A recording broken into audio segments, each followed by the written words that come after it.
right. So, welcome back to Bookworm. I've got a very special guest here filling in for Joe Buelig till we figure out what this is going to look like. Well, filling in for this episode. So, welcome to Bookworm, Shawn Blanc. Yay! What's up, guys and gals? Happy to be here. Thanks for having me, Mike. I'm really excited to chat with you. Number one, because the book today, I feel like this is kind of in your wheelhouse.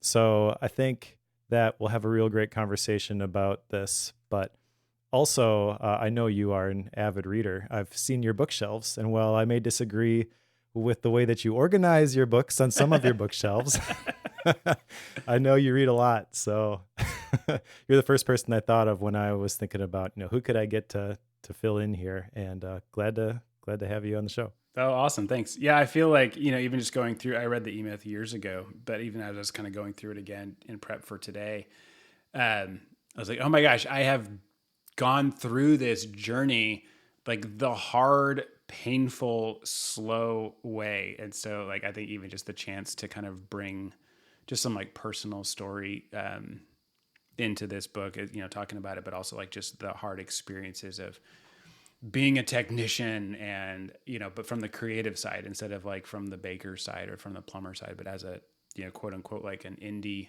creative, and then learning how to transform that into a business, and then actually learning how to be a business owner and running and managing a business and thinking with systems and not thinking in like wartime leadership, abdication, all that stuff. So I'm excited to get through into some of this stuff and whatnot. And I've never listened to the show, so if I like completely derail everything, like sorry in advance, or you're welcome. So who knows? And just for clarification, Shawn had told me this before we hit record. You don't listen to any shows. It's not that Bookworm didn't make the cut. It's just that you don't listen to podcasts, which I got to respect that. I mean, you're the focus guy, so yeah.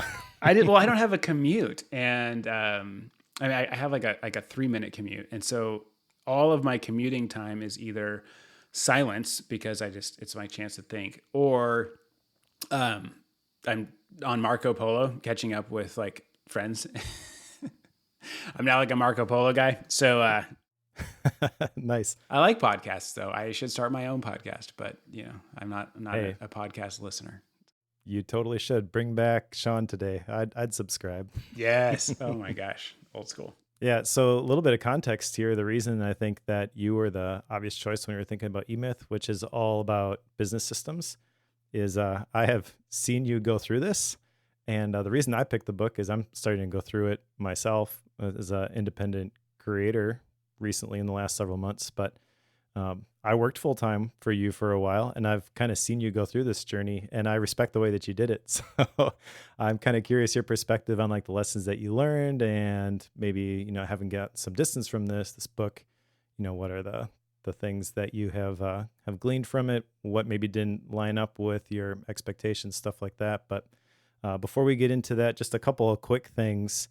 I have to announce, because it's my last opportunity before it goes live, the Obsidian University cohort. I'm kind of terrible still at this self-promotion stuff, Shawn. So I've dragged my feet on announcing this. By the time this goes live, you'll have a couple of days before it starts. But the cohort 2 is significantly upgraded. Some of the feedback I got with the first cohort was, we want more of the values-based productivity stuff, going deep on certain things. So I've kind of revamped the whole thing and broken it down into 4 different weeks, which talk about the PKM stack, idea and information management, task and project management, and then journaling and reflection, which I think is kind of the key. You got to take a step back and realize what's working, what's not, make adjustments, stuff like that.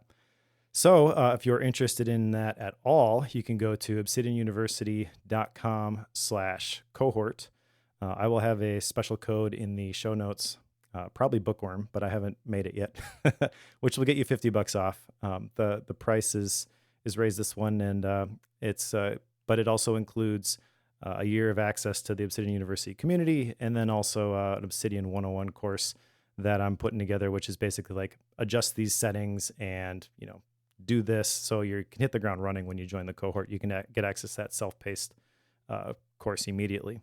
The other thing I want to mention here is that it's September, so that's Childhood Cancer Awareness Month, and our friends over at Relay FM do this fundraiser every year. Well, this year I figured out how to set up my own campaign for Bookworm. I have no idea if anybody else is going to contribute to this or not, but I do every year. I know, Shawn, you do every year. This is definitely a worthwhile cause. We know somebody who has benefited from the hospitality of St. Jude personally, and just kind of a heart-wrenching story of what they had to go through. And the really amazing thing about St. Jude is that they don't charge their patients a dime for any of the treatment, any of the travel, which when you've got a kid who's got cancer, like, you don't want to have to worry about that stuff. I can only imagine what that would be like. I don't want to have to go through it, but for people who do have to go through it, St. Jude is a phenomenal place. And they share all their research. That's the amazing part. I mean, like, there's all these companies that patent their medications so they can make a bunch of money on it. Well, St. Jude does all this research, and they've made a huge impact in the survival rate for kids with cancer. And then they just share it for free with everybody else because they just want to get rid of they just want to eradicate the disease, till no kid dies from cancer. So really amazing cause. There'll be a link to that in the show notes as well. Shawn, I'll give you an opportunity at the beginning here. I know you're working on something special for business owners. If you want to plug that's cool too. Want to just share briefly about Focus Like a Boss? Yeah, Focus Like a Boss. If we got anyone in the space here, if you are a small business owner, especially like professional services and client services, like you're a freelancer or you run an agency, I'm running a small group in October that's helping small business owners run their full-time business on part-time hours. And so if you're interested in that, you can go to thefocuscourse.com/boss. And there'll be a link there to kick me an email to let me know that you're interested, and happy to chat with you about it if there's still some space in the group. It's going to be a small group, so we'll see if there's any spots. But we're doing another one in January too, so we can always sneak into that one. But Mike, I want to say something too about your Obsidian University thing. I heard recently, and this might even be a segue into what we're doing. This isn't in the eMyth, but this is related to entrepreneurship. I heard it recently, kind of related to the space of the professional creative and kind of the creative entrepreneur. You usually have like two like genres, so to speak, of entrepreneurs. One of those genres is the ideapreneur. And these are the people like the big thinkers and the big like dreamers who like invent and come up with ideas. And then you have the how-to-preneur, who are the ones that like, well, here is how we can make this happen. And they're the systems thinkers and the idea dot connectors. And you need both. And a lot of times, like, we are magnetically drawn often to the ideapreneurs because they're the ones that are casting these big pictures and these big visions of the future. And what if this, and wouldn't it be cool if this? But then when you get to like what it is that they're offering you, or you're kind of connected to them, it's very, very difficult to now apply any of their stuff to your life. You're like, wow, that's awesome. Now what? And the how-to-preneur is like, here's this idea, right? Like, that exists. And I have created the system and the process to help get you to that desired end result. And of course, like, when you combine both of those, big ideas with clear how-to processes, then you like truly have like the greatest change in people's lives, because you're able to then walk them through it, not just like talk about a bunch of ideas. And Mike, you strike me, like, just knowing you for the last, close to 10 years now, you are a how-to-preneur. And one of the best ones I've ever worked with and known, because you are so great at breaking down these steps and these processes and communicating them in a very like kind but opinionated way. And so I think with your Obsidian University stuff, people are going to sit under you and like experience the beauty of like how well you can communicate and teach people and get people to this desired end result that they're trying to get to.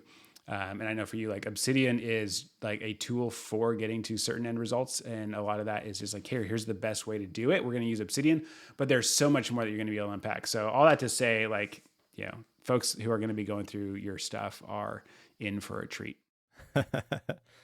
Thanks, man. I'm blushing. I really appreciate that. That's the goal, obviously, is to not just, teach you how to do something, but kind of the why behind it, so you can figure out what pieces of the systems are really going to make sense for you. But yeah, Awesome. Well, let's jump into the E Myth.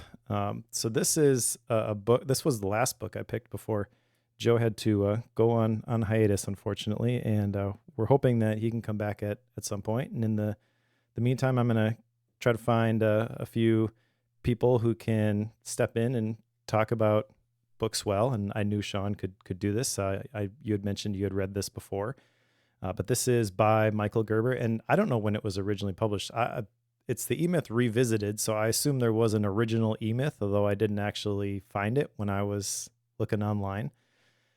But even this one, it is a little bit dated. Well, I shouldn't say that. The principles behind it that are contained in the book are not necessarily dated. But if you're going to judge a book by its published date on the inside cover, this one is not new and novel, right? But sometimes those are the best books. I mean, some of the books that I've gotten the most out of that we've read for Bookworm are things like Stephen Covey's 7 Habits of Highly Effective People and Dale Carnegie's How to Win Friends and Influence People, stuff like that. Mortimer Adler's How to Read a Book, written in like 1940. I mean, that just has become more and more important in the digital age.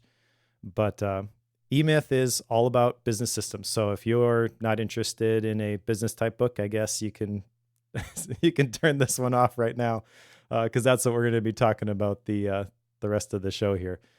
It follows a basic format like a lot of the other productivity books that we've read in the 179 episodes now. There's an introduction. Then part 1 is the E-Myth and the American Small Business.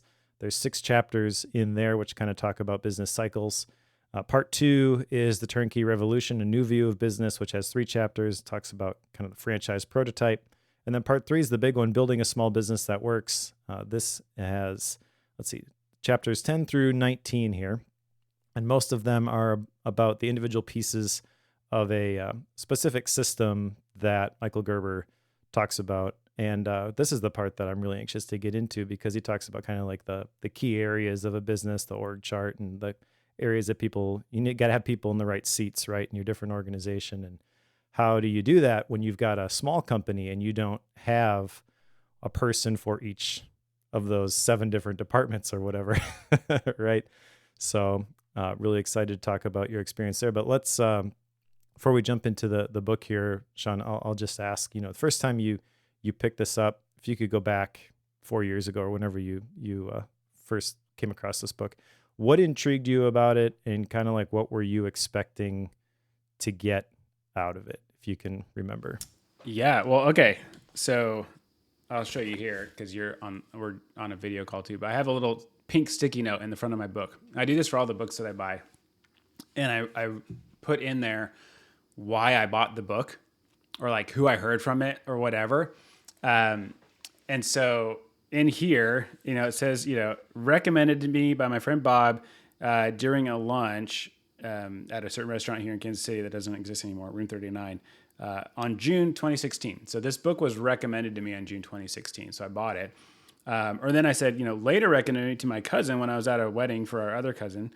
And so I wrote in here, hoping to learn about how to stop working in my business and to start working on my business. So at this point, when I bought this book, I was about 6 to 9 months in of having my first full-time employee. And I was about 4.5 years in as a full-time, business owner. At first, I was an indie creator. I took my blog full-time back in 2011. And so the thing that struck me about the book was this idea of actually the role of the business owner. And I'm kind of now reframing this now, 8 years later or so in the context, but that the role of the business owner is not to do all the worst jobs that no one else wants to do. It's to actually create this system that is, this business, this machine, so to speak, that is built of assets and people and processes that is able to produce a consistent result for its customers on a consistent and regular basis. And this just kind of blew my mind of okay, my job isn't necessarily to do all the work inside the business, because I'd been solopreneur for a long time and then like had one employee, and I often would feel bad like delegating stuff to him because it was like, well, I don't want to do this. And well, gosh, it sucks that I'm going to ask you to do it because you probably don't want to do it either. And that's actually a very immature approach. And I've learned quite a bit since that time. But that was the feel. So for me, it was the big like motivating factor, and the kind of the big aha moment was like, I need to literally think, I'm thinking about it all wrong. I'm thinking about it in terms of I own a job, which is great. Like, I'm like, oh, cool. I have autonomy for my time. I can work whenever I want, but I'm still working all the time. Where is that real freedom? But it was that mindset shift of actually creating like a functional machine that is built of systems and assets and individuals that we're able to do, work that we're proud of and truly like impact our customers and our clients on a predictable, repeatable basis. That's funny that you wrote that note about working on the business instead of in the business, because when I was reading this book and I came across that, they use that exact phrase multiple times throughout the book, and I immediately thought of you. I think I probably heard that like, I don't even know how many times during the couple of years that I was working with you. But it's interesting that is something that you were looking for from the beginning, and obviously that has stuck with you throughout the years. I love your idea too of like writing the actual note on the sticky and putting it in the book about where you heard about it from. I may need to steal that. I always read the physical books too. Physical books are better. Sorry, not debatable. Just is. Hey, not debatable. Agreed. Well, because I'll buy a book and then I feel like someone recommended a book to me the other day, and it's like I went into Amazon to buy it, and it was like, you bought this book September 2018. I was like, oh, it's on my shelf somewhere. I've had it for 5 years. That does happen. That happens all the time. And so that's why I like to write in the sticky notes, like, this is why I bought it. This is where I heard about it from. This is when I bought it. And there's something about like picking up the book and then seeing that initial motivation again, like it kind of helped. I don't know. It's fun. And then it helps get me into like being remotivated to dig into the book again as well. So I don't know, it's just fun. Yeah. All right, let's jump into the actual content here of the book. We'll tackle this by part, and the first part we'll just touch on real briefly. That's the introduction. It basically puts forth the 4 key ideas that he wants you to get by the end in this introduction, which is the E-Myth, the turnkey revolution, the business development process, and then these can be applied by any small business owner is the last one. So really just kind of hammering home that this book is for you if you are a small business owner. And I think that's important because it's easy. Maybe it'd be cool to get your perspective on this, but it seems to me that it is very easy to make excuses why some of these business books, specifically the ones that are like, don't make it too complicated, just kind of follow this format. And I do have my own issues with systems books. I think you can't just like apply them verbatim. You have to understand the principles, and ultimately the best version is one that you tweak for yourself and you figure out what works, what you're going to keep, what you're going to get rid of. But when it comes to business systems, business is business, and systems are a big part of business. And so I've seen over and over and over again with people who think that they are smarter than the people who have achieved the results in business. And they look at the system and they're like, well, that's great. That works for you, Michael Gerber, but there's no way that would work for me because, and they fill in the blank as to why their situation is different. And that's the biggest battle, is convincing people like, no, this does actually apply to you. You do have to do the hard part, right? You can't just continue to do what you want to do because your situation is special and unique. And yeah, you are special and unique, and your situation is different than a lot of other people, but there are still principles that can be gleaned here. And so more often than not, try them and see if they work. Yeah, absolutely. And I think too, for a lot of business owners, like when you reach kind of that breaking point where you're like, okay, do more, be more, work more, like this isn't working. Like there reaches a point where you can no longer grow your business by brute force. And you kind of just get overwhelmed and exhausted and tired and frustrated and angry and irritable. And you go, all right, well, I need to figure out how to what am I going to do in this business? And that's where the E-Myth comes in. And it's like, well, okay, you need to start thinking about your business as like a a collection of systems and assets, and stop thinking about your business as you putting in your 60 to 80 hours a week and brute force pushing this thing uphill. So it's like realizing, like, even just that, like, yes, like you need to think about this fundamentally from a different perspective. And I know for a lot of the people that the E-Myth is interested to, he talks about like, hey, making the transition from being in it, like you just are this solo proprietor, solopreneur, to now wanting to build something that's more sustainable. Like you have to give up control. You have to like actually make decisions about this is how we are going to do it. You have to be opinionated. And that's just hard. I don't know, like that's just my point there. It's hard to do that. It is hard to make an opinionated decision, and it is hard to give up control for those of us that are like, well, I do it better. My way is better, and I'll know when I see it, and I'll make that decision when I need to make that decision, instead of making a decision that can then be repeated over and over. Like we want to lead as if it's wartime, which is just, unsustainable. You're hitting on the big thing here, which is that if you view business as a system, that means that you can optimize that system. And the view that you were just kind of talking about is the one that sounds like he deals with most of the people that he works with as a small business is, well, I am this entrepreneur and no one can do it the way that I do it, so I can't possibly trust anybody else with this.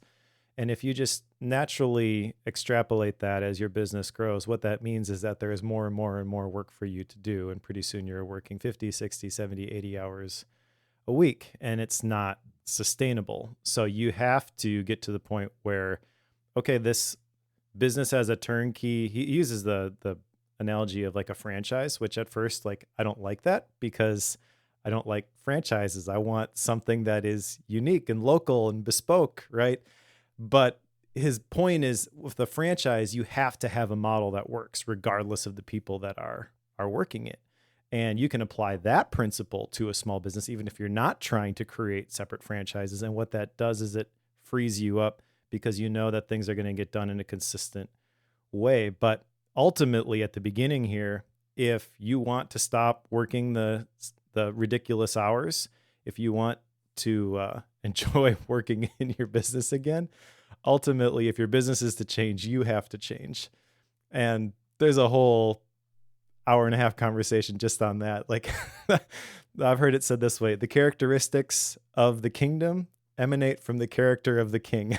As a small business, like, if you're disorganized and you don't have the processes identified, like, you can't just hire somebody, okay, this is your area now, you go fix it. You're going to reproduce what you are, even if you've got some really wicked smart people who are able to help you solve those problems.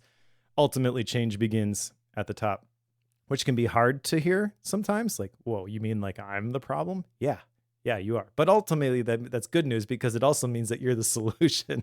Yeah, it's huge. I love how you put it. If your business is going to change, you have to change. Yep. And way easier said than done. Absolutely.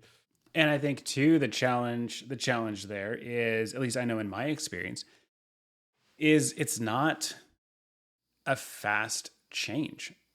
Even realizing that you need to change is like a great step, but then beginning to implement it, and then just the slow process of becoming systems oriented and being okay with having repeatable structure instead of just on the fly and the spontaneity.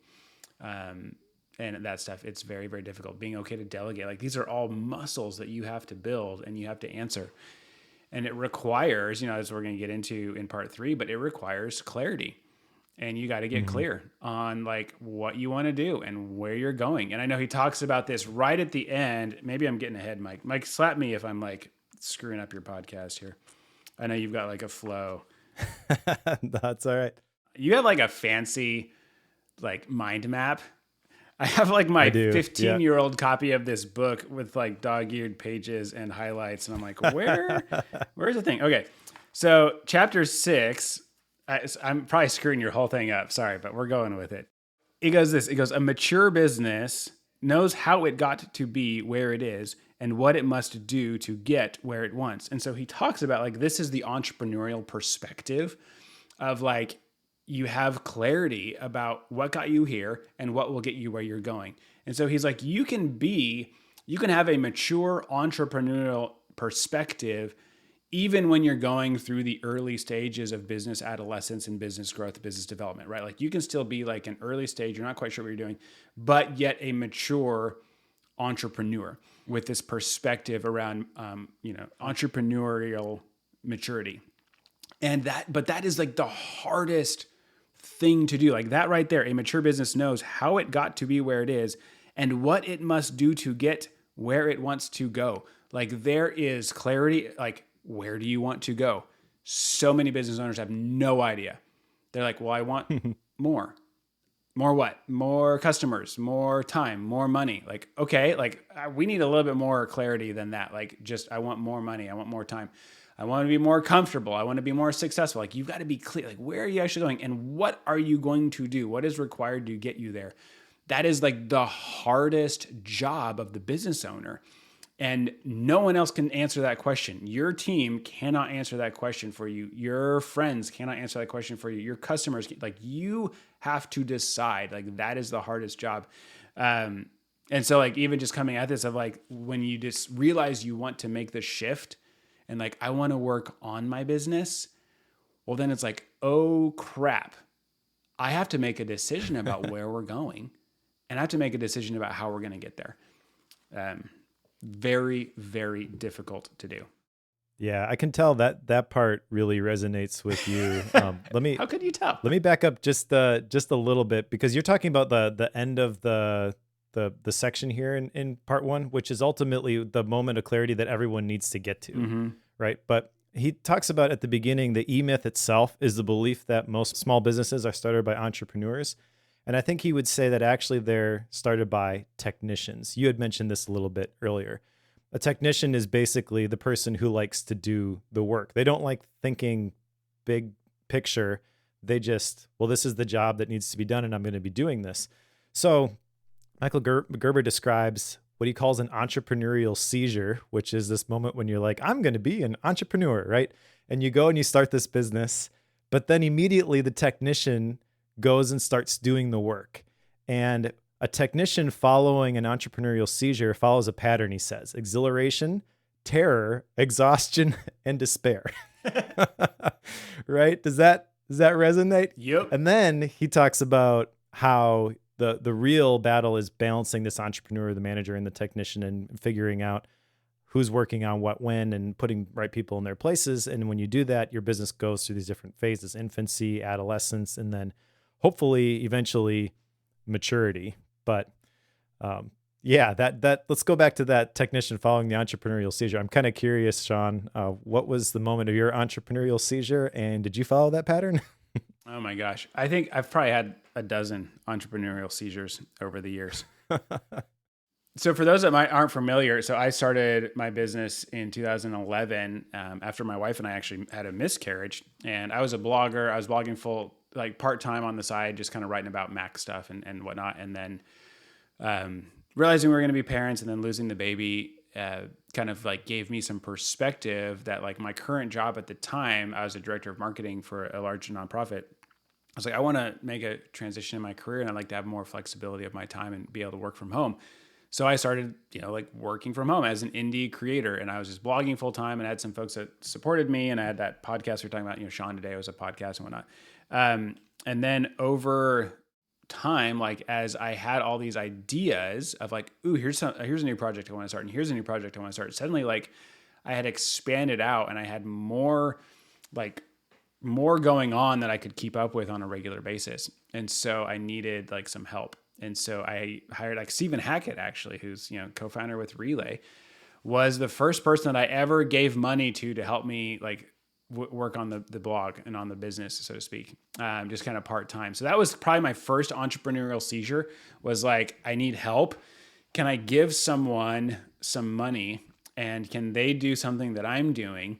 And then in the process of them doing it, can it generate at least as much money as I'm paying them, but maybe even enough for me to pay some taxes and keep a couple bucks in my pocket and still pay them what I'm paying them. Like, and I remember it was just, I felt like I just like agonized over that decision for like a week. And I called my dad, who like my parents, my grandparents were business owners. My parents were business owners. So I called my dad and was like kind of talking to him about it. I was like, do I hire this person? Like, da, da, da. You know, and I think I was like going to pay Steven, like, I can't even remember what it was. It was like a couple $100 a month. It wasn't even very much money.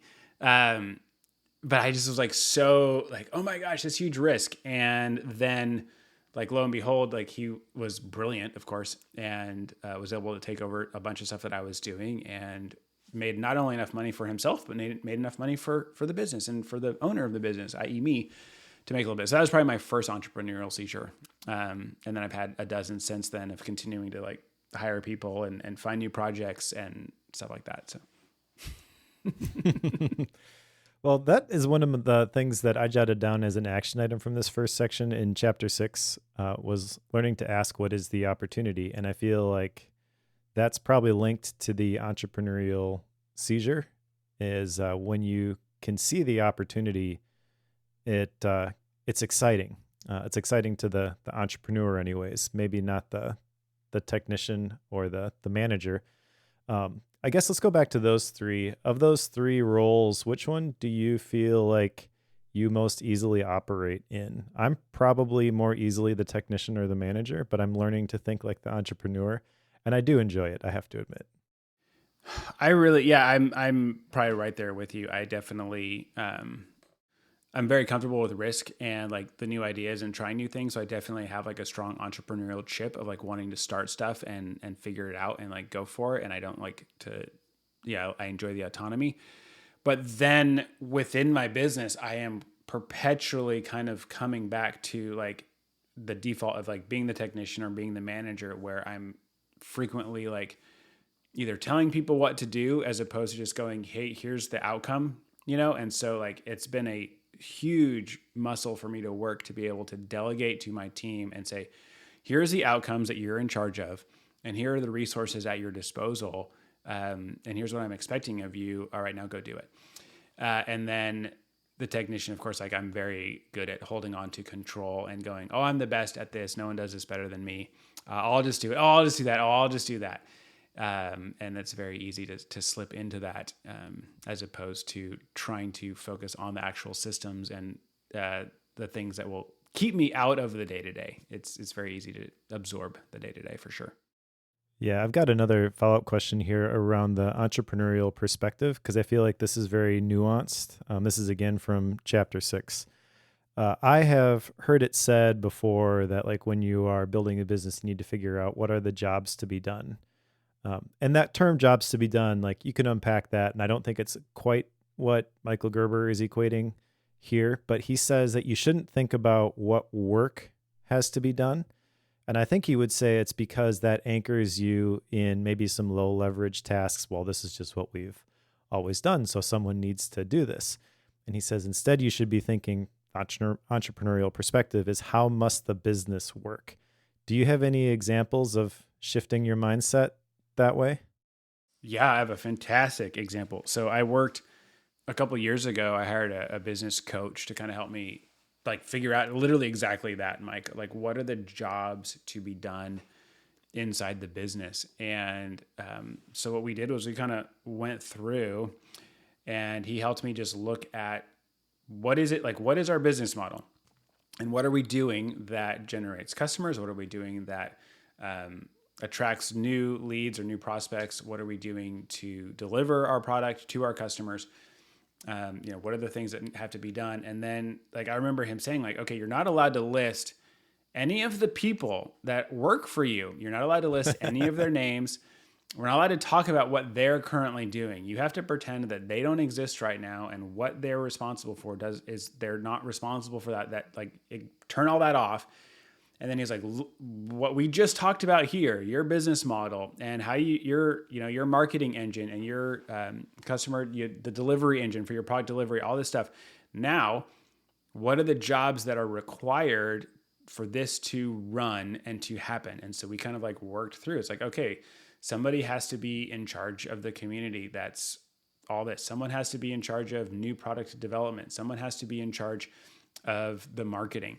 Someone has to be in charge of customer support. And so it's like we kind of identified these like 4 or 5 like primary areas of responsibility. And then we listed out what is the number one metric of success for each of those. And so we had like like in terms of 4 disciplines of execution, we had like a lead measure of like, this is what they need. If they are doing this, then it will be indicative of success. And then we had like an economic metric of success too, of like, it's, this level of churn or this level of revenue or whatever it was.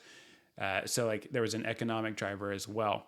And then we got to like, we took the veil back off of the org chart. It's like, okay, now with your current team, does anyone fit in these roles? Does anyone, make sense here? And then we kind of just went through and it's like, okay, well, this person would do great here. This person would do great here. Okay, we have a huge gaping hole here. And like, no one's doing that. And then also with my coach, he was like, Shawn, you're not allowed to put your name on this list anywhere.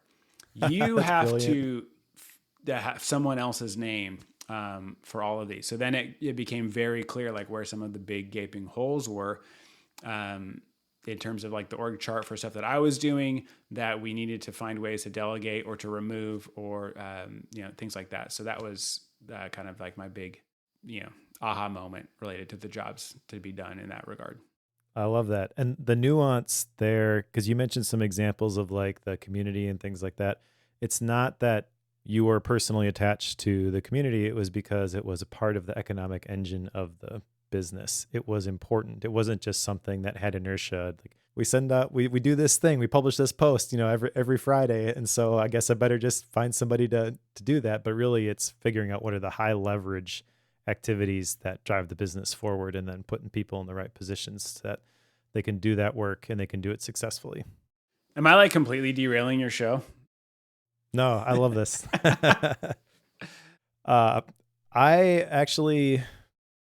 I'm trying to find the balance here because part of me wants to just run off and talk about the tangents, but also trying to follow a little bit of the format. I guess let's go into part 2 here. I think this one will actually be pretty quick. Famous last words. But this is the turnkey revolution, a new view of business. And so this is kind of getting into the value of the systems. So essentially what you were just describing, like why that works. And this is where you made the comment, you can't put your name in any of the boxes, right? Mm-hmm. This is where Michael Gerber would respond directly to that. But let me just kind of share a little bit about the turnkey revolution here first. So chapter 7 is the turnkey revolution. And this is where he talks about the story of McDonald's. Now I've heard the story of McDonald's before, but this added some new details.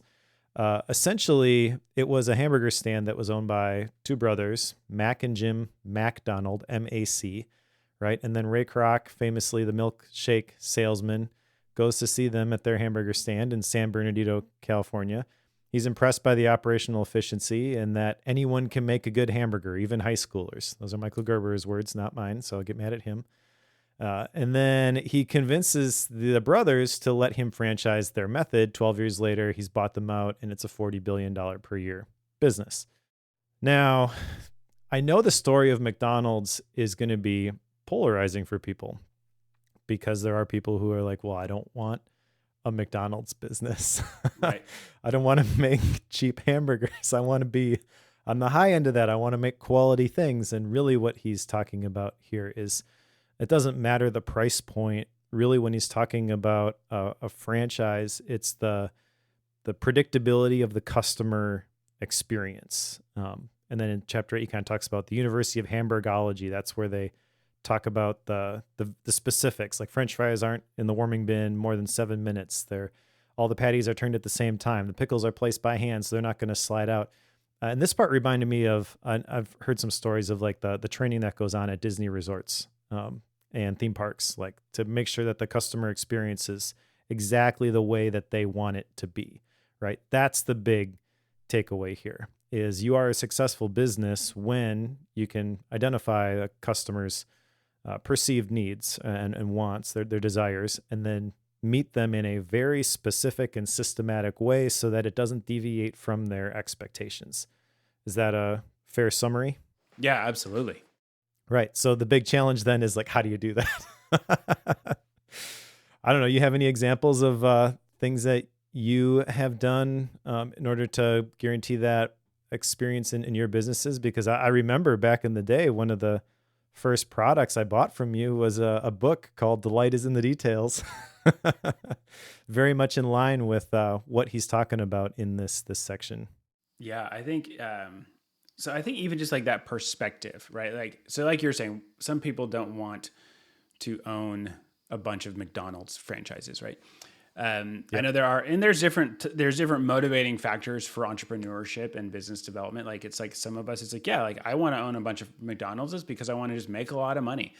But some people will have like a different approach. Like, I want to create something and I want to build a relationship with my customers, or I want to do, like there's all sorts of different layers of the what motivates us behind the entrepreneurship. And I think at some level, it's usually like a blend of obviously like time, autonomy, money, impacting people's lives, making their lives better, working with a team, leading a team, there's a blend of those. So when you look at it from that perspective of like, okay, now you own a business that should be able to be turnkey, that you can deliver these quality results on a regular basis, it softens, the palette, so to speak, when we're talking about it in context of like a franchise.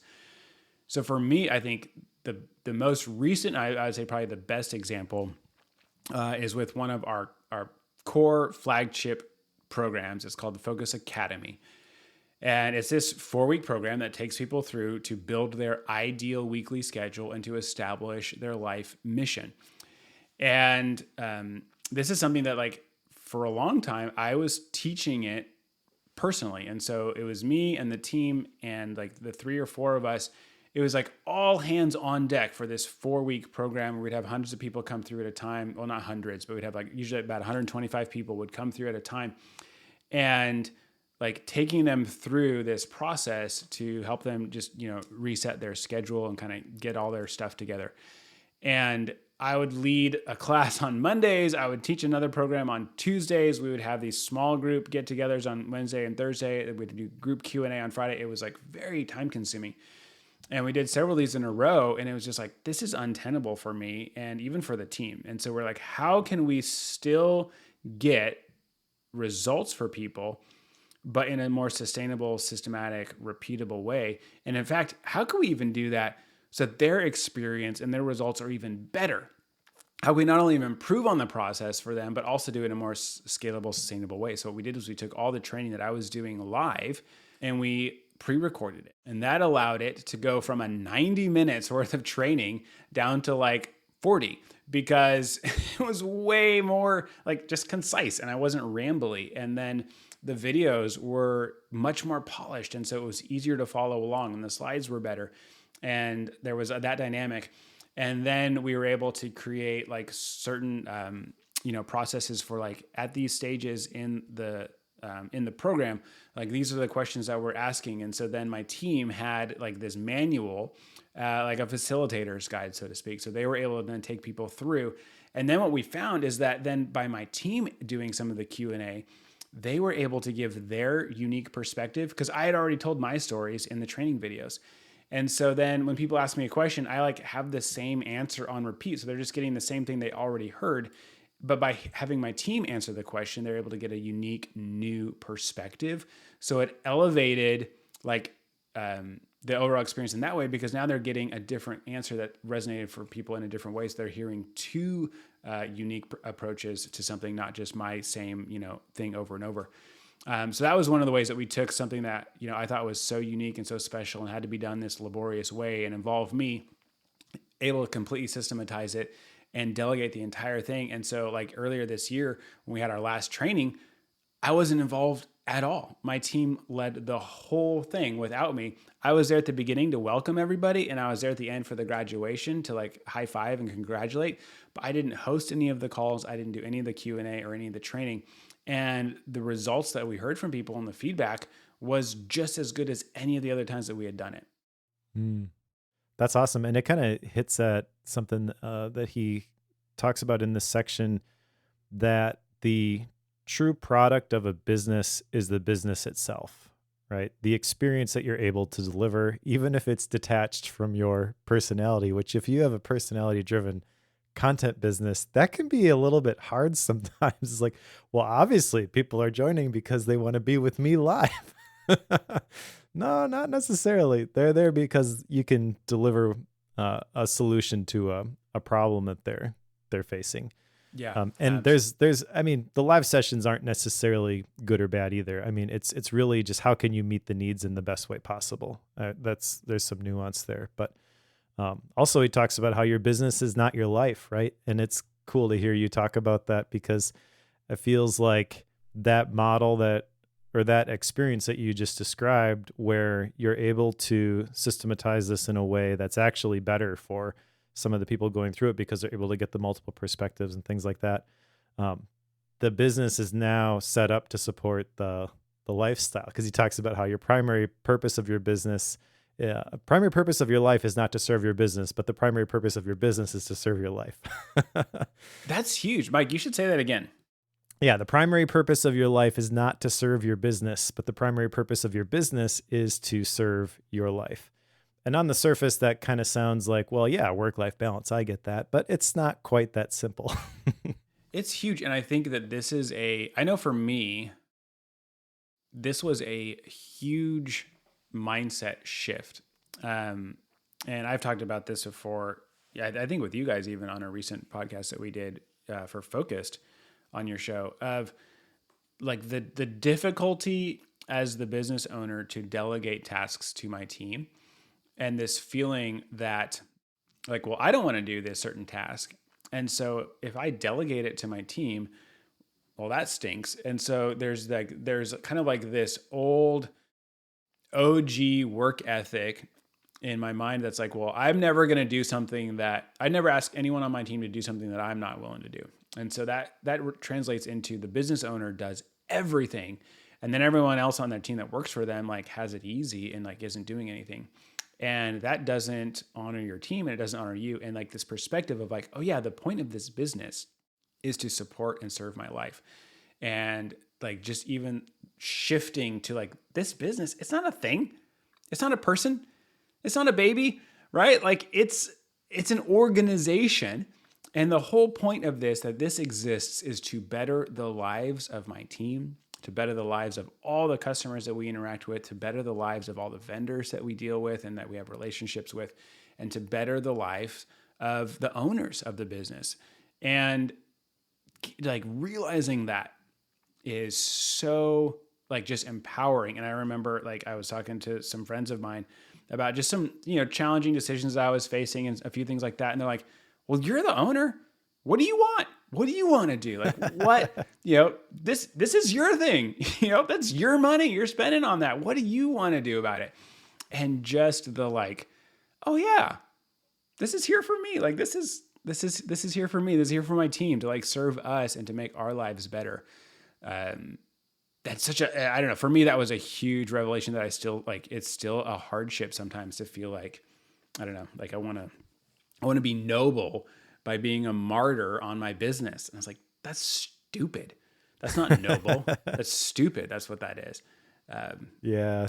And one of the things you're kind of hinting at is that it's not just about you. You've got shareholders or stakeholders, however you want to describe it, who are going to benefit from this as well. So actually disconnect, like in some ways, trying to make the business support a better lifestyle for you can feel a little bit selfish, but it's really not, because there are other people that are connected to you who are going to benefit from it as well. So it's important that you make that mindset shift. And then the other thing that's kind of related to this, because you were talking about how I don't want to force my team to do anything that I don't want to do. And ultimately that's going to lead to it's people not pulling their weight, and ultimately it's going to put a strain on the organization. That's going to hurt everybody in the long run, right? Your team would most likely say, you know what, I'll help out. Let me do that thing.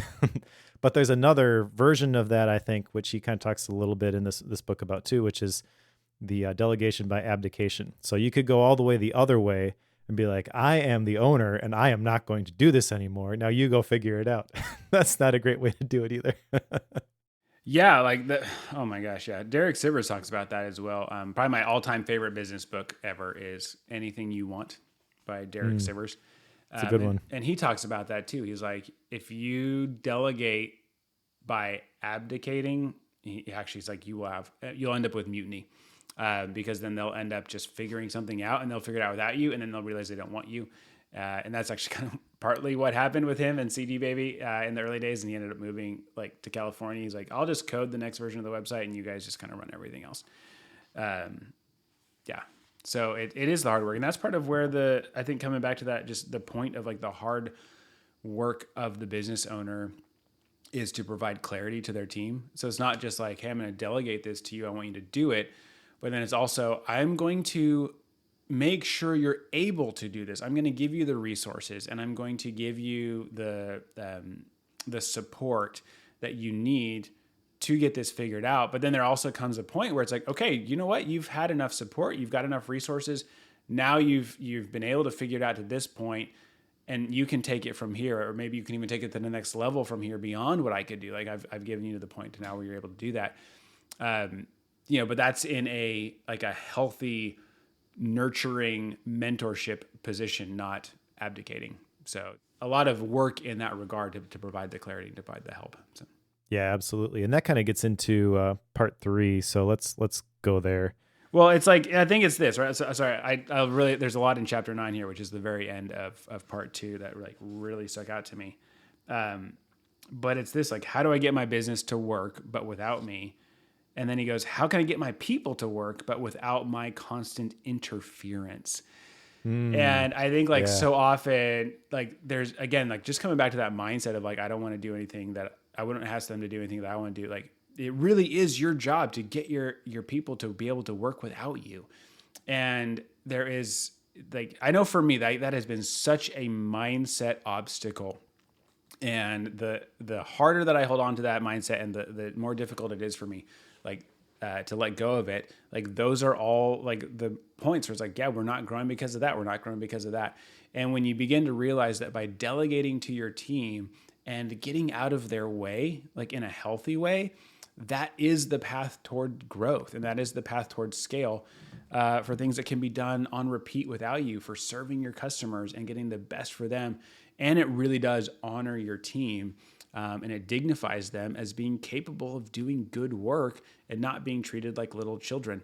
But it's I know for me, and I don't know if anyone else listening can relate, but it's like, that has been such a mindset obstacle. Like as I've slowly learned how to do that better, I've seen the impact that it's had in a good way. So. Yeah, well, that's the next section. Part 3 is really about the system, and that's why I think this is probably connected.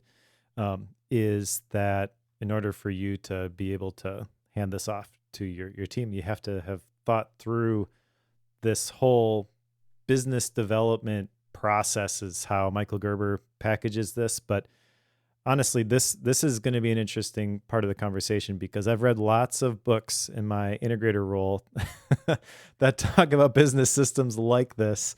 And I've got like 4 or 5 different versions that are bouncing around in my head compared to the pieces that he has here. And honestly, if you laid them all out side by side, they probably are all very, very similar. But I think this is an important concept. And I guess I tend to think in systems anyways. So I sort of naturally gravitate towards this sort of stuff. This is the longest part of the book, but it's also by far the longest section of the notes I have, just because I find all the details about this kind of fascinating.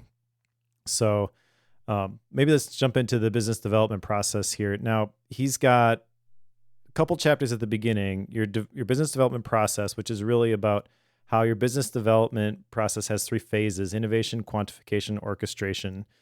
And how it's not just thinking up new things to do, but how do you actually do those things, quantifying everything related to your business. And then in the business development program, he lays out his 7-step process.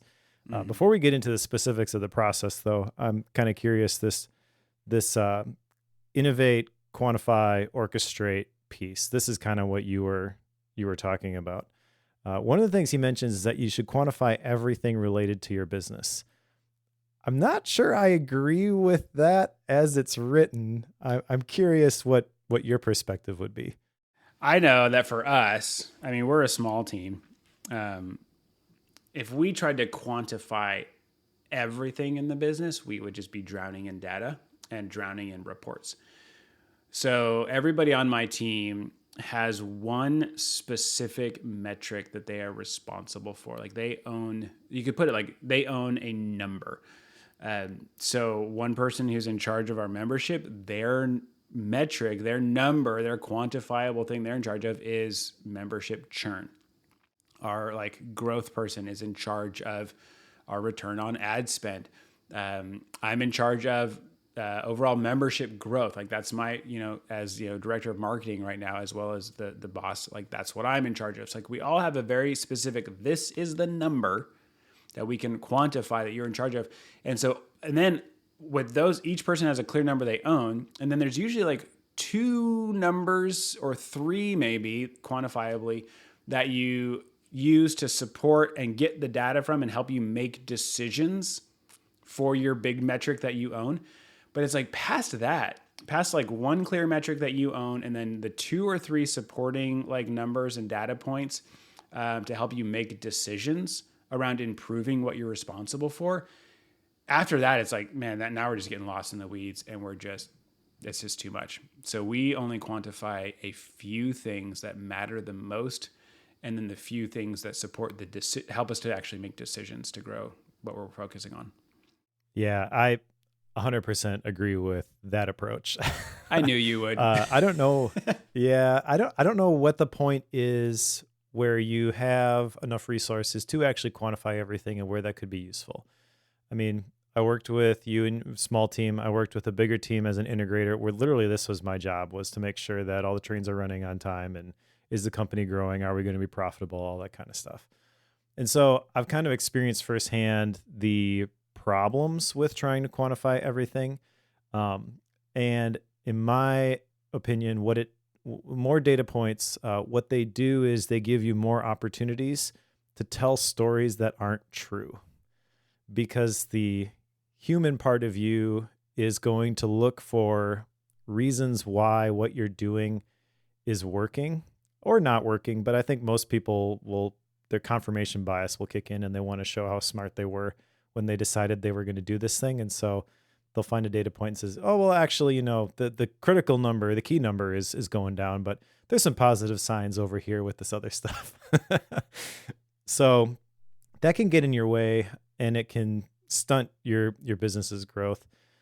But also I think like as a small business, if you're just starting to quantify data, the more things you try to quantify, the harder it is to get a grasp on what's actually going on. So maybe if you're starting from the very beginning and you're crafting your business engine, this maybe makes a little bit more sense. But even then, I have a hard time thinking that this is a good approach. I've done a little bit of operational consulting since I left the integrator role. And with all the people that I've talked to, they've kind of fallen into this trap, and they feel overwhelmed by their business, and they don't really know what's going on. And I've forced them to do the same thing that you were talking about with the person that you worked with. It's like, okay, so what is the actual way that your business makes money, right? For a creator business, it's something like, well, they watch my YouTube videos, or they read my blog posts, or they download my podcast episodes. And then from there, they're going to go to email newsletter or something. Okay, so the key event there is that we're transitioning from watcher, reader, listener to subscriber. And then from there, we're going to download, a Tripwire product, a small purchase. And then a certain percentage of those people will go on to purchase the big thing. Okay, now we can see like the big thing is where we make our money, and we have a clear path now for how people get there. And at each point between those different stages, there's an action that happens. So I tell people, those are the critical numbers you need. Chuck everything else. Just look at the ones that are indicating how people are going from one stage to the next, because that's where the bottlenecks are. And that's where, if you're able to solve those problems, it's going to have the biggest impact on your business. Mm-hmm. And just like, what are the few data points you need that will help you make informed decisions around those bottlenecks? Yeah. And that's the biggest thing. Like, sometimes you just have so much data, you're like, I don't even know what to do with this. And so it's not helping you make a decision. So it's like, give you enough to make decisions and then move on. Yeah, let's talk about the bottlenecks for a second, because I could be wrong here. I have limited experience with running a small business anyways. Been involved in lots of them. My dad was an entrepreneur. He ran a small business, so I've been around it my entire life. But it seems to me that there are always problems to be solved. And the big struggle for an entrepreneur is not figuring out what are the problems to be solved, but focusing on which problems to solve. Right? So that's where the bottlenecks come in handy, is like, this is the important problem to solve, as opposed to, well, this thing is broken over there. Well, yeah, but how much of an impact does that really make? Mm-hmm. Oh, for sure. It's again, like, and that's coming back to your job as the business owner. It's like, you've got to decide, what is the problem that we're going to focus on? Like, identifying what is the single biggest problem in the business right now? What's our single biggest constraint? And usually, I mean, honestly, it usually does boil down to just like one of a couple things. It's like your lead engine or your product engine, right? Like, you don't have enough customers coming in the door, or you're struggling to deliver to your customers that are paying you. And it's just like, usually it's in one of those two buckets.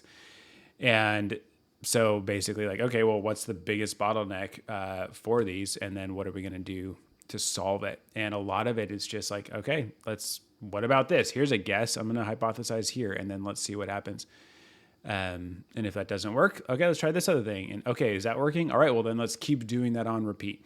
And now what's the next new bottleneck that we've just discovered? Yeah.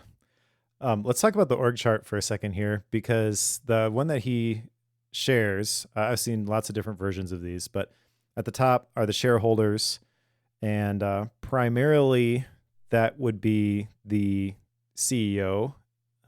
Visionary, if you're talking about EOS, would be in that spot. And then below that, you've got the chief operating officer, or the COO. And then below that, there are basically three boxes on the next level: the vice president of marketing, the vice president of operations, vice president of finance. And then from there are additional boxes, which those I think can kind of vary based on the business that you're running. But those three boxes, which is really like sales and marketing, operations, and then finance. Do you agree that those are the critical areas in a business, and why or why not? Yeah. And this is, I mean, Shawn, do you agree in this time-tested, organizational structure? I guess what I'm trying to get at is, how have you noticed any other boxes in your org chart other than those three? I think probably, they might be below that, but maybe there's another one on the side. Could be. And then, do you have any trouble figuring out who's going to sit in those spots? And then kind of what are the gotchas that come with filling out this org chart? Like, one thing that I think maybe could be a mistake is having people in too many of those boxes. I kind of fell into that as the integrator. It was like, well, you could probably help in this area. So I became vice president of operations. And it's like, well, someone needs to get a handle on finance. So I guess I'll do that.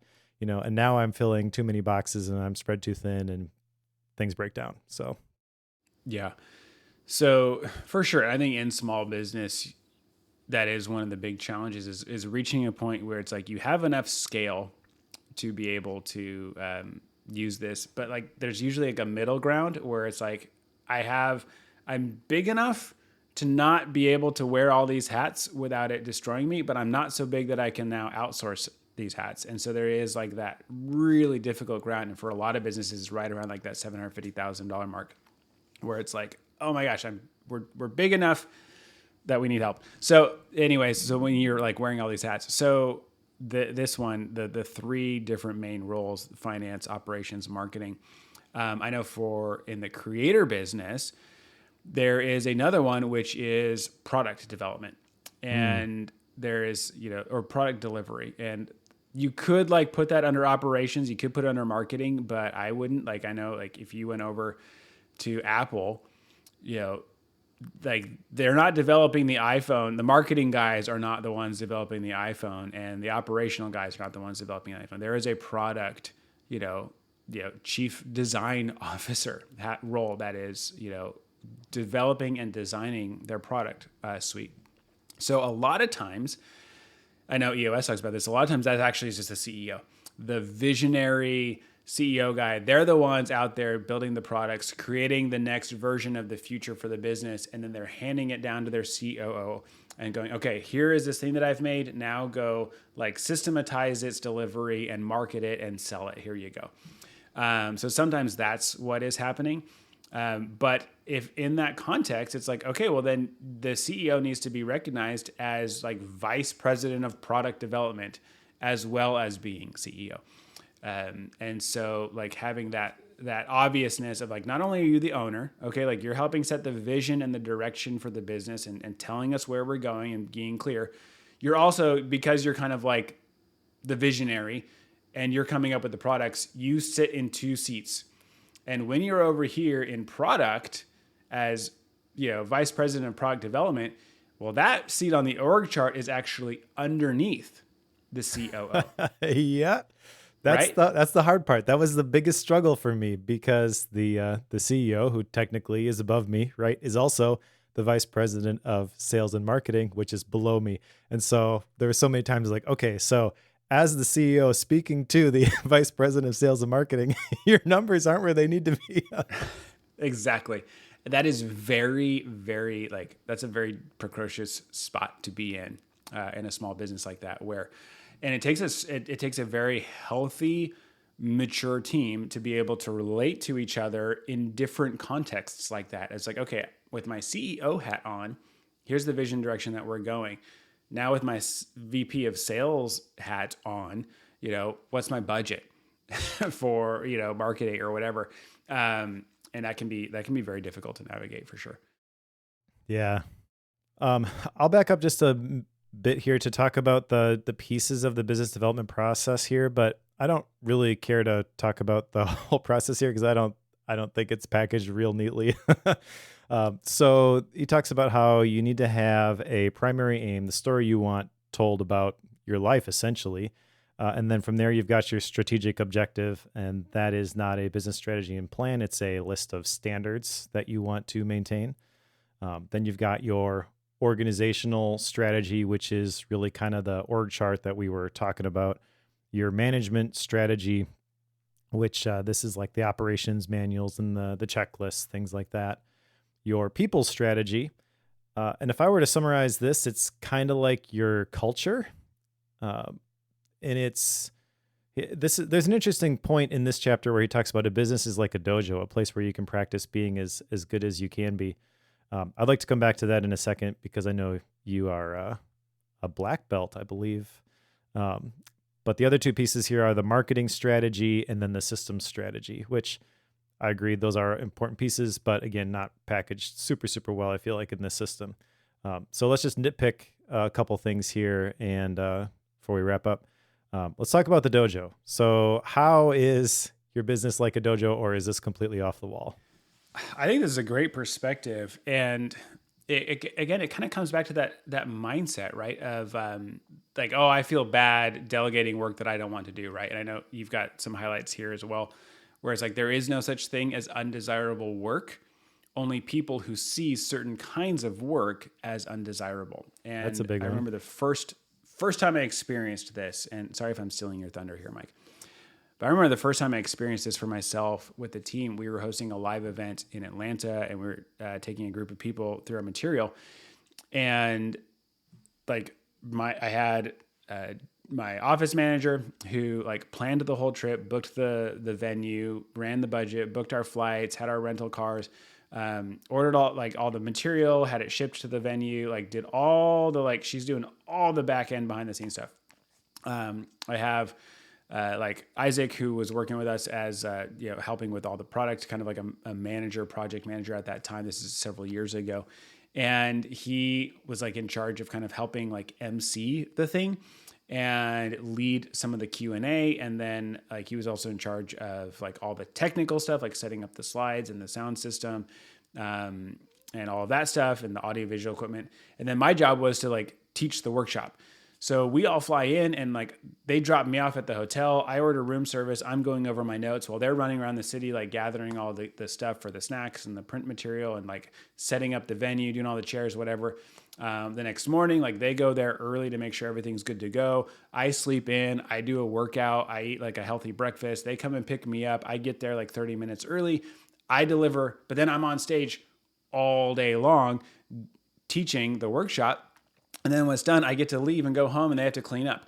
And I remember like, I'm like, man, this is awesome. This is my favorite thing. Like I got to sleep in, I got to hang out at the hotel. I got to do my workout. I got to like order room service. And then I just got to stand on stage and teach all day, which was like literally, like, I loved it. Like that's my favorite thing to do in my job. And they're like, oh man, thank God I didn't have to teach all day.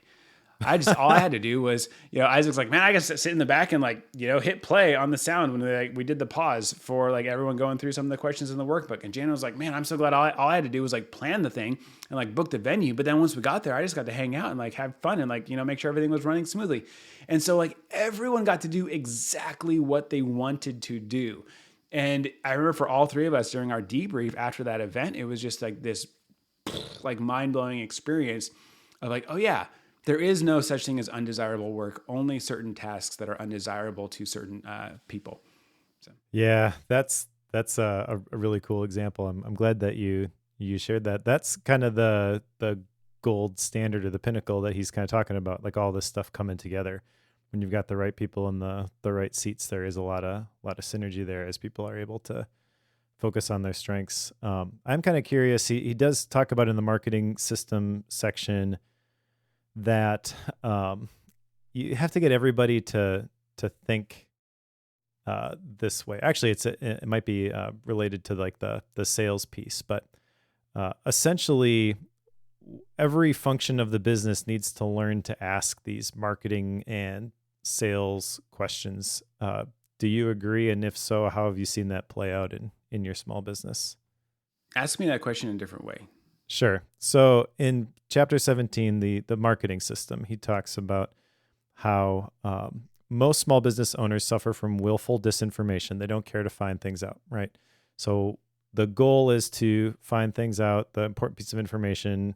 This kind of tied back to the critical numbers and things like that are going to help you make the right decisions. However, with the marketing piece specifically, essentially everyone needs to learn to ask those marketing type questions. You can't just say, oh, the marketing guy is going to figure out what people want, because customer service is going to be talking to people and they need to be able to have their antenna up and say, oh, this is what people want because I've heard this sort of stuff. Right. So I'm just kind of curious how you've seen that play out in your business and how you get people to think that way, maybe. Yeah. So for us, this is huge. And I, realized early on, it's like, okay, I'm not a savant when it comes to marketing my products. I think especially for creative businesses and for the professional creator, there's this feeling of like, well, if I build it, then they will come. And, I made this product to scratch my own itch, and there's a market for it because gosh, if I want it, then surely other people want it. And sure, like we see some of those like success stories, but those are like 1 in a million. And so the other 999,999 of us have to do market research and customer research. And we need to like serve the needs of our customers. And there should be an overlap with like what you want to do. Like, or maybe you do just honestly like want to own some McDonald's. And it's like, okay, cool. The customer research has been done for that. Just like buy a McDonald's or buy a Chick-fil-A, and there you go. I would probably buy a Chipotle or Chick-fil-A or maybe both. I would never buy a McDonald's. But for the rest of us, it's like we need to do the customer research, and then we need to do the hard work of like who actually is buying this stuff. Why are they buying it? What is motivating it? Like, what are they hiring us to do? Like, what's the actual problem that we're solving for them? We think it's this, but we actually don't know. And it's hard work to do the research. It's hard work to summarize the research. And then usually it's a huge hit to the ego of the business owner. Exactly. Yeah. To then go, okay, well, actually, this is the truth. This is who our customers are. This is what they're asking us to help them with. And we need to double down on that instead of going, no, we're going to do it my way. And, we're going to market it like this. We're going to tell my stories. It's like, you've got to get into the hearts and the minds of your customers. Because not only is that like how you're going to grow your business through marketing, but that's how you're going to actually help your customers and serve them. Not giving them what like you want, but giving them what they actually need through understanding what their needs are. And I know there's like all, Henry Ford, like if I asked my customers what they wanted, they would have said a faster horse. Right. And so like, there's not, it's like, so I made what they needed and I made the future and I'm awesome. I'm brilliant. Right. Like but like none of us are Henry Ford. Like Henry Ford was Henry Ford. And there's so much more to that story. And so, yes, asking the hard questions and getting the clear data and then being willing to do what it takes to grow your business and to systematize the marketing and to actually serve your customers. It's not easy. It's not easy to do for sure. Yeah, I feel like Joanna was really good at this. I think she called it like a customer heartbeat or a pulse or something like that. Yeah, which was great. It's just a place every single meeting to bring up, this is what I'm hearing, so the rest of the team was aware. Because if you're just going to go create the marketing materials in a vacuum, you're going to create a sales page that hits on things that nobody cares about or wants. And ultimately that's death to the business. So yeah, for sure.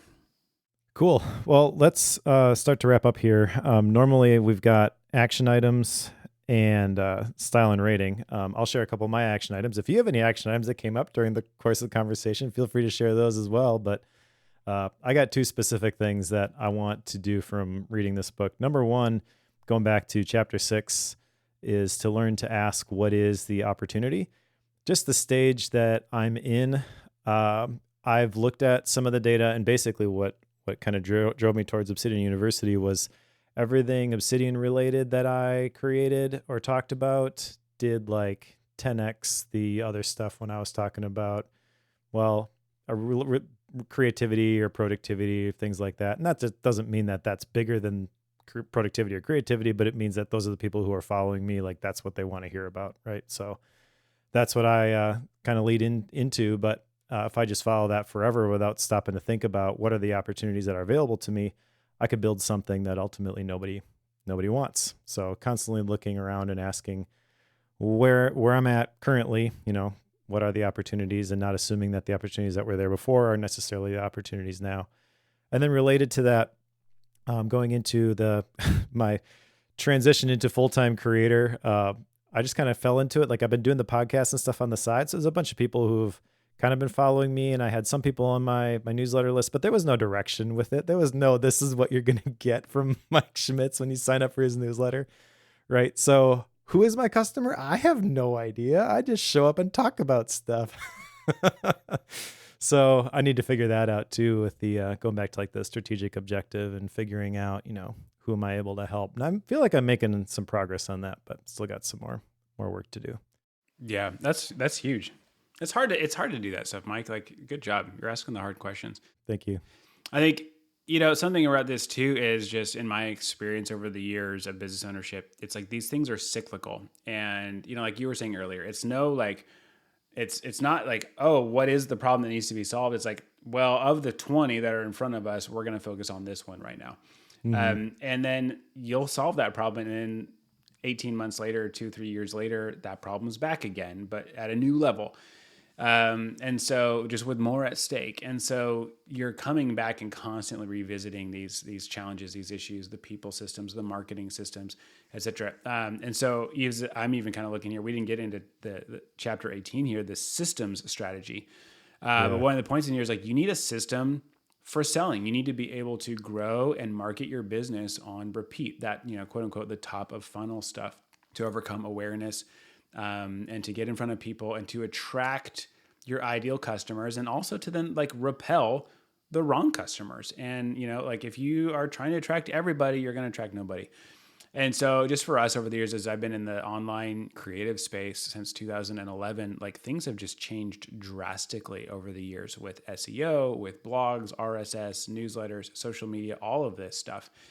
And so for us, like right now, like we're coming back to the biggest problem with us in the business right now is like redesigning and rebuilding our own selling system of, getting deeper and like even more clear on who our ideal customer is and the ideal outcome that we have for them, and the way that we speak to them and attract to them, and help serve them. So building that selling system for us is an action item that's very top of mind right now, and we're actively, we're working with a coach actually to help us solve some of that stuff, even like right now. So that's where I'm at. Awesome. Yeah, I feel like we could have talked for 2 hours about some stuff in this book, but I know you got limited time. You plan to talk for 2 hours, and it's like, I'm sorry, I can only do 90 minutes. That's okay. That's okay. Before you go, though, I do want to make sure we get to style and rating. So I'll just briefly go here, and then I want to hear what you think about this. I like this book. I'm going to rate it 4 stars. I don't think it's a great business systems book. Maybe it was when it was originally written, but I've read several since then that I like better.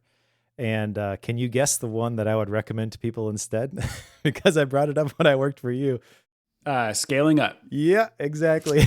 Ding, ding, ding, ding, ding, ding, ding. There's a lot more meat on that one. And it takes a little bit more work to apply that to your business. And it maybe is geared a little bit more towards bigger businesses, but I think it applies to small businesses too.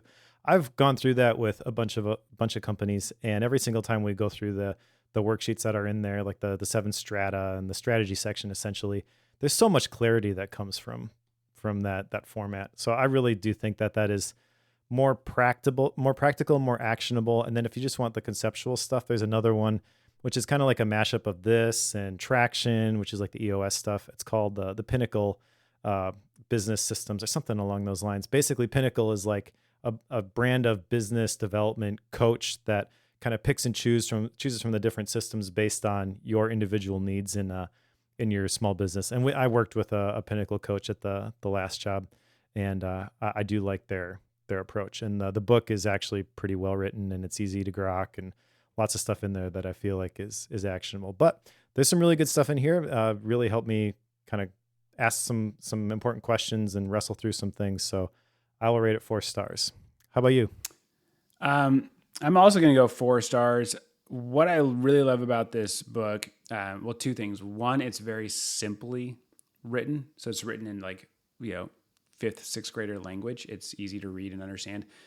And it hits on like a lot of just the mindset shift. I know this was kind of my theme of the show today, Mike, was like the mindset shifts. But like that is like, it has to start there for as you transition. If you want to be like a serious business owner and actually have that mature entrepreneurial perspective, you have to think differently about it. And I love the way that this book illustrates the shift in those mindsets and helps you understand like how you're just literally approaching all of it wrong and why you're frustrated in your business. This is all these things. But yeah, when it comes to actually outlining business systems and giving you like approach, I'll add 2 more to that list. My 2 favorite that I've read recently. One is Work the System. Oh yeah. By Sam Carpenter. Sam Carpenter. Yep. Yes.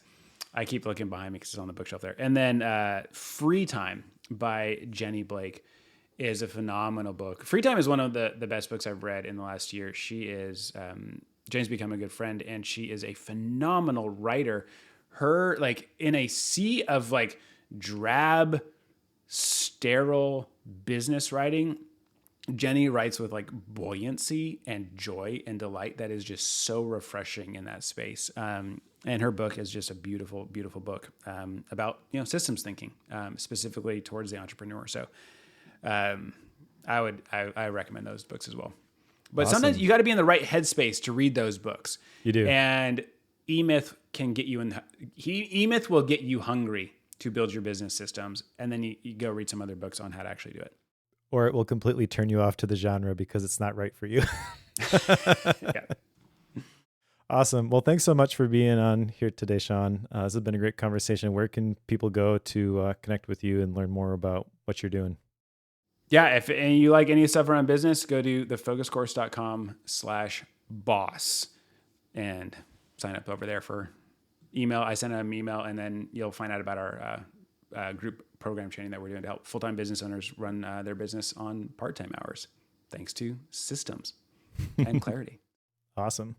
Well, thank you. And thank you to everyone who listened. Not quite sure exactly what's going to happen next episode yet. So I guess the next book will be a surprise. The next guest will be a surprise. But thank you for listening, and we'll talk to you in a couple of weeks.